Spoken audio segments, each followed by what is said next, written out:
संत रामपाल जी और रजनीश ओशो जी दोनों ही आध्यात्मिक संत हैं, लेकिन दोनों के आध्यात्मिकता के मार्ग में एक विशाल अंतर है।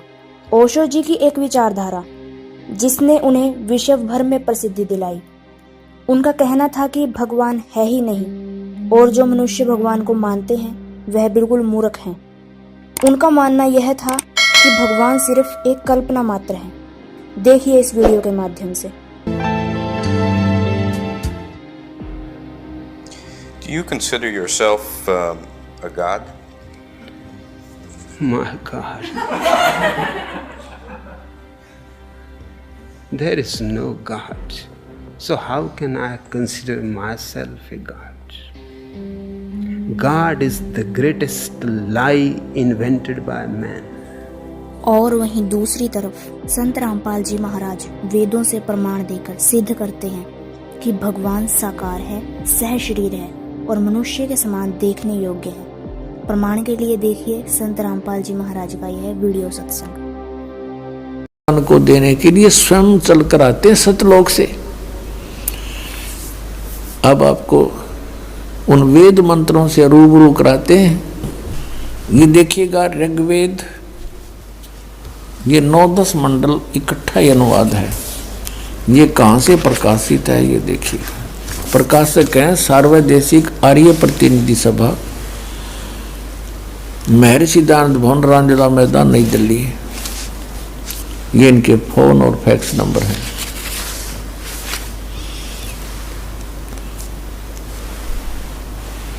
मुद्रक हैं Prince offset printers, 1510 Pataudi house, Daryaganj, नई दिल्ली से। वेद मंडल नंबर 9, सूक्त 86, मंत्र 26। यज्ञ करने वाले यजमानों के लिए, धार्मिक अनुष्ठान करने वाले भक्तों के लिए, यानी भक्ति करने वाले भक्तों के लिए परमात्मा सब रास्तों को सुगम करता है, उसके रास्ते खोल देता है, उनके विघ्नों को मर्दन करता है, उनके संकटों का निवारण कर देता है, समाप्त कर देता है, उनको पवित्र करता हुआ और अपने रूप को सतलोक में परमात्मा का स्वरूप तेजो में है। एक रोमकूप में करोड़ सूर्य मिला दे, करोड़ चंद्रमा, तो भी रोशनी परमात्मा के एक रोमकूप की अधिक है।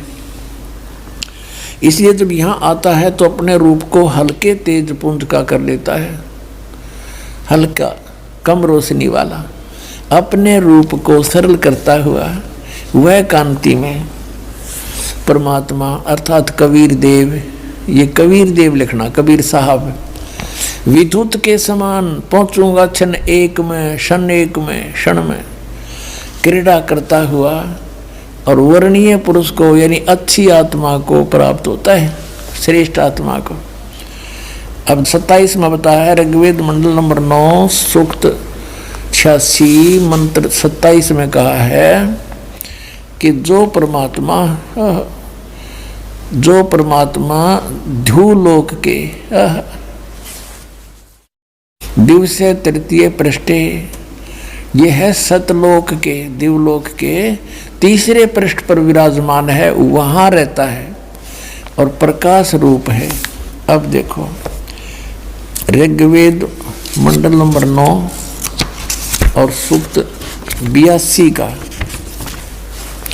ऋग्वेद मंडल नंबर 82 और मंत्र नंबर 1, सर्वोत्पादक प्रभु, सबकी उत्पत्ति करने वाला परमेश्वर, प्रकाश रूप, सद्गुणों की वृष्टि करने वाला, पापों के हरण करने वाला है, वह राजा के समान, राजा के। ये 269 पे अरे 270 पे देखो, इतनी का अनुवाद 270 पे। राजा के समान दर्शनीय है, राजा के समान यानी नर आकार है, मनुष्य दृश्य है, देखने जोगा है, साकार दिखाई देता है। वह पृथ्वी आदि लोक लोकांतरों के चारों ओर शब्दमान हो रहा है। वह वर्णीय पुरुष को, श्रेष्ठ भगत को, श्रेष्ठ आत्मा को, जो दृढ़ भक्त है उसको पवित्र करता हुआ प्राप्त होता है। जिस प्रकार विद्युत सने वाले स्थानों को आधार बनाकर प्राप्त होता है, अपने आत्माओं जो परमात्मा को निराकार कहा करते अपनी कर कमलों से लिख रहे हैं परमात्मा साकार है, राजा की तरह दिखाई देता है, वो तीसरे मुक्ति धाम में विराजमान है, वहां से चलकर आता है, अच्छी आत्माओं को मिलता है।